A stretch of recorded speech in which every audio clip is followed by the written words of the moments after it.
ডাউকি ৰাস্তা দি আমি আহি আছিলোঁ, তাৰপিছত চালোঁ যে লেণ্ডশ্লাইড হৈছে। আচলতে কেইদিনমান আগতে কেইজনমান দাদা গুৱাহাটীৰ পৰা আহিছিলে, তেওঁলোকৰ লগত মই দেখিছিলোঁ। তেওঁলোকে কৈছিলে যে ডাউকি অহা ৰ'দত বৰ্তমান অহাটো ছেফ নহয়, কিন্তু আমি পূৰা ডাউকি যোৱা নাছিলোঁ, ট্ৰেক 25 কিলোমিটাৰ মানে আছিলে, কিন্তু তথাপিও লেণ্ডশ্লাইড এনেকৈ লেণ্ডশ্লাইড হৈছে বুজিছেনে। তাকে এতিয়া লেণ্ডশ্লাইডটো ক্লিয়াৰ হোৱালৈকে আমি ৰখিব লাগিব, কিন্তু বেছি হোৱা নাই বাৰু, বেছি নহ'লেতো আজি ফচি গ'লোহেঁতেন, যোৱাই নহ'লে।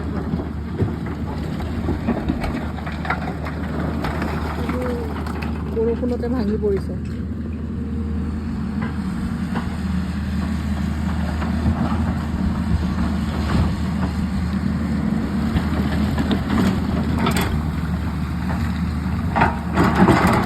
যিসকলে এতিয়া আহিম বুলি ভাবিছে, মই চাজেষ্ট কৰিম এতিয়া নহাটো ভাল হ'ব। কেইদিনমান পিছত বতৰ ভাল হ'লে আহিলে ভাল হয়, মানে ডাউকি ফালে। আদাৰৱাইজ বেলেগ ফালে আহিব পাৰি আৰু একো অসুবিধা নাই।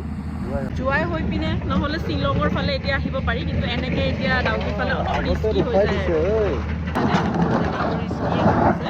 অলমষ্ট ক্লিয়াৰ কৰিলেই, চ' আমি কিবাকৈ ওলাই গ'লে ভাল আৰু ইয়াৰ এইটো ছাইডৰ পৰা।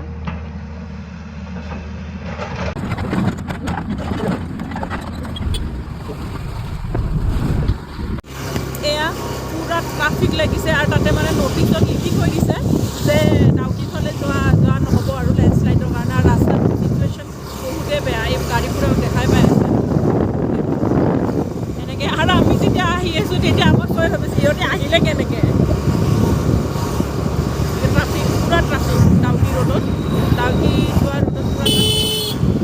এনেকৈ মানুহবিলাকে ওলাই চাই আছে। আজি এন্ত ডাউকি যা আছে বাৰু আমি লাকিলি ট্ৰেকো কৰিলোঁ, আহি পালোঁ, ভালো লাগিছে। ত' এনেকৈ ট্ৰাফিক লাগি আছে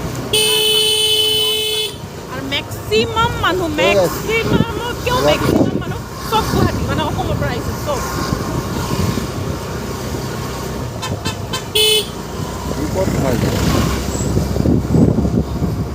আহিয়ে আছে কিবাকৈ আমি ওলালোঁ আৰু কিবাকৈ। মানুহখিনিও ভাল আছিলে, যোনে যোনে মানে সেইবোৰ ক্লিয়াৰ কৰি আছিলে, তেওঁলোকে আমাক ওলাই যাবলৈও দিলে।